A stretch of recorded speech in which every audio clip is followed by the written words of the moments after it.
Welcome educate Odia study. आज आम जाना जो इंग्रजी शब्द फोकलोरटी अच्छी तार भारतीय भाषा रे प्रतिशब्द कौन कौन अच्छी। प्रथम अच्छी फोकलोर, लोक संस्कृति, लोक विद्या, लोकजान, लोकधारा, लोकाचार, लोक विज्ञान, लोकचर्या, लोकज्ञान, ग्राम्य साहित्य।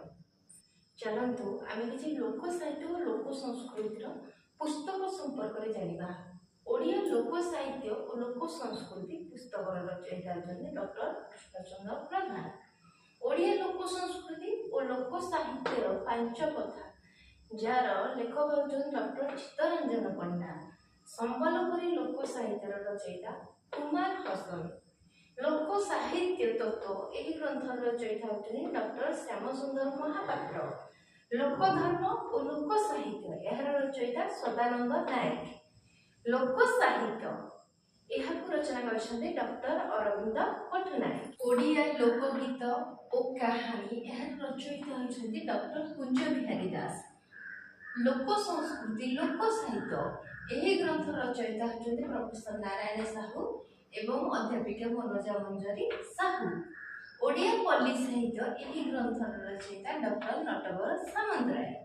ओडिया प्रवाद प्रवचन और रूढ़ी यही ग्रंथ रचयिता नारायण साहू। पश्चिम ओडिशार लोक साहित्य स्वरूप यार रचयिता होती डॉक्टर निमाई चरण पंडा। लोक जीवन धारा यही ग्रंथ रचयिता डॉक्टर लक्ष्मण कुमार पंडा। लोक धर्म यही ग्रंथ रचयिता डॉक्टर भगवान पंडा।